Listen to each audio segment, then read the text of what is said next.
For centuries, the Roman Empire's northern frontier, defined largely by the winding course of the Rhine and Danube rivers, had served as both a boundary and a buffer.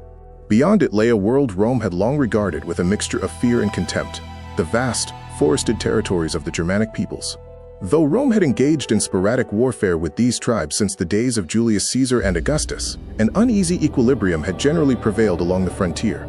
Trade flowed across the rivers, diplomatic marriages were arranged, and Germanic warriors even found employment in Roman auxiliary units. The border was never truly peaceful, but for much of the 1st and early 2nd centuries AD it held. That fragile stability collapsed in the second half of the 2nd century AD, when a coalition of Germanic and neighboring peoples launched a series of devastating incursions into Roman territory that would shake the empire to its core. These conflicts, known collectively as the Marcomannic Wars, lasted from approximately 166 AD to 180 AD, though their consequences would echo well beyond that date. They were fought under one of Rome's most celebrated philosopher-emperors, Marcus Aurelius, a man more naturally at home with Stoic philosophy than military command, yet one who would spend the better part of his reign on campaign along the Danube. To understand the Marcomannic Wars, one must understand the pressures building on both sides of the frontier. On the Roman side, the empire had reached its peak of territorial expansion, but was beginning to show early fractures in its vast structure. On the Germanic side, population growth, competition over resources, and the ripple effects of migrations originating far to the east were pushing tribes into conflict with one another and, ultimately, against Rome. The collision that followed would be one of the most consequential military struggles of the ancient world, helping to set in motion processes that would not reach their conclusion until the fall of the Western Roman Empire 3 centuries later. The Germanic peoples were not a unified group. They were organized into numerous separate tribes and confederations, each with its own leadership, customs, and territorial claims. Political structures ranged from loose kinship associations to more formalized confederations led by powerful war kings. Leadership was partly hereditary, but substantially dependent on personal reputation, proven battlefield ability, and the capacity to distribute wealth among followers. This meant authority could shift rapidly, and alliances between tribes were often fragile and opportunistic.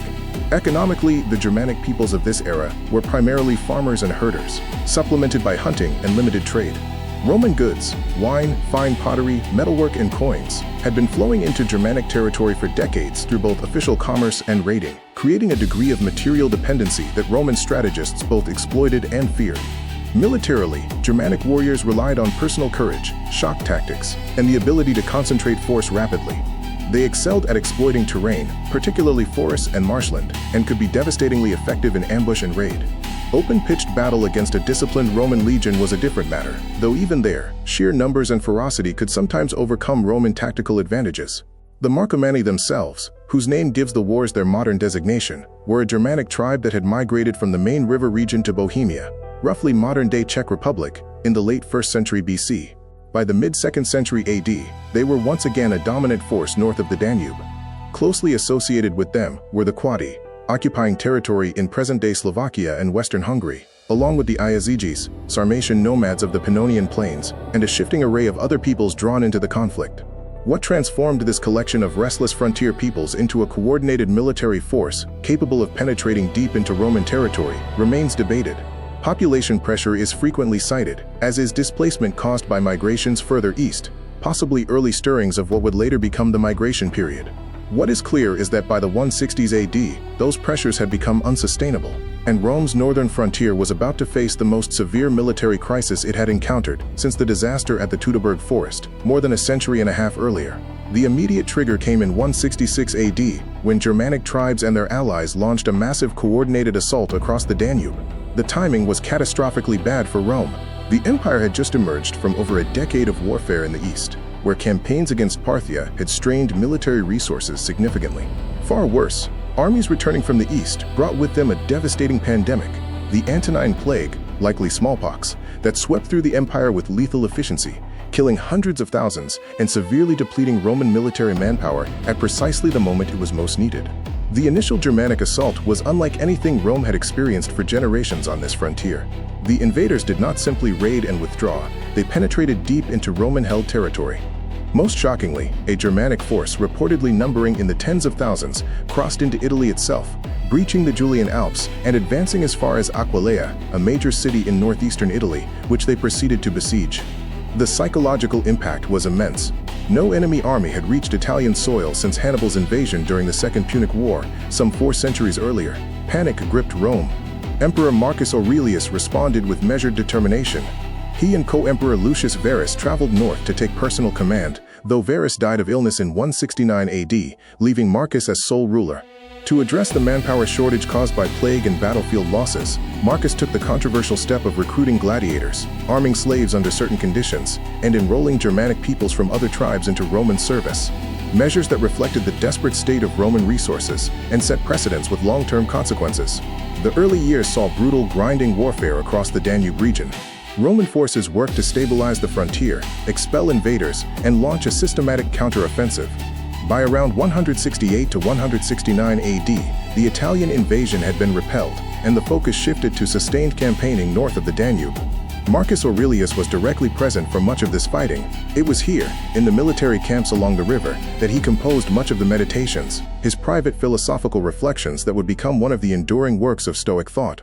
The contrast between the contemplative philosopher and the relentless military campaigner remains one of the defining ironies of his reign.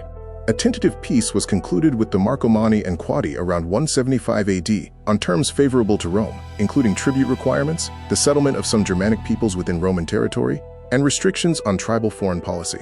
The first phase had been exhausting and costly for both sides, but Rome had broadly held the line. The peace of 175 AD proved short-lived.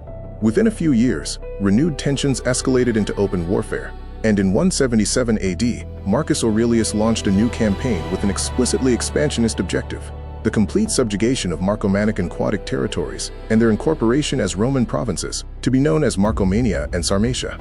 This was an enormously ambitious goal that would have extended Roman territory significantly north of the Danube and fundamentally altered the strategic geography of Central Europe.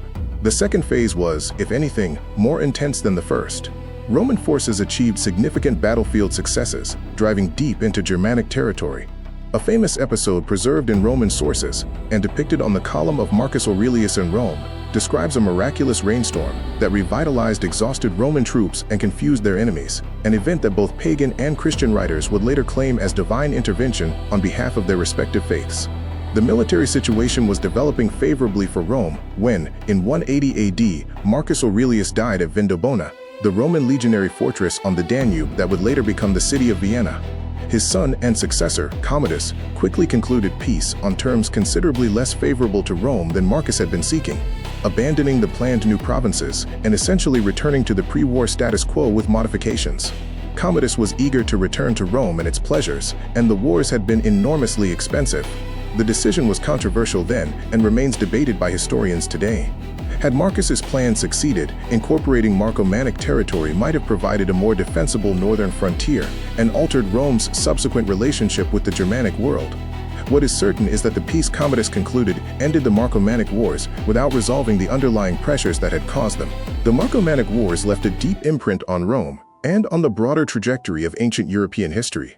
In the short term, the conflict had been ruinously expensive in both men and money, deepening fiscal strains on the imperial system, and accelerating changes in military recruitment that would alter the character of Roman armies for generations. The reliance on Germanic federates and the incorporation of Germanic settlers within Roman frontier zones, practices Marcus had adopted out of necessity, would become standard features of the later Roman military. More broadly, the wars represented a fundamental shift in the relationship between Rome and the Germanic world. They demonstrated that Germanic peoples, when organized into large confederations under effective leadership, were capable of posing an existential threat to Roman territorial integrity. The brief penetration into Italy shattered the psychological assumption of imperial invulnerability. Roman strategic thinking afterward became more defensive in orientation, focused on holding the Danube line rather than projecting power beyond it. For the Germanic peoples themselves, the wars were equally transformative. The experience of large-scale coordinated warfare against Rome accelerated political consolidation and military sophistication among the tribal confederations. Leaders capable of organizing and sustaining multi-tribal coalitions gained enormous prestige, driving the formation of larger and more stable political units, processes that would eventually produce the powerful confederations of the Alemanni, Franks, and Goths, which would press Rome with increasing effectiveness in the 3rd and 4th centuries. In the long view, the Marcomannic Wars can be seen as an early and dramatic manifestation of the pressures that would ultimately bring down the Western Roman Empire. They exposed the vulnerability of the frontier system, accelerated internal Roman changes that would prove double-edged, and helped consolidate Germanic military and political power. 3 centuries later, the successors of the Marcomannic Confederation would be ruling kingdoms built on the ruins of Rome's western provinces. The seeds of that outcome were not sown along the Danube alone, but they were watered there, during the long and costly struggle that defined the reign of Rome's last great philosopher-emperor.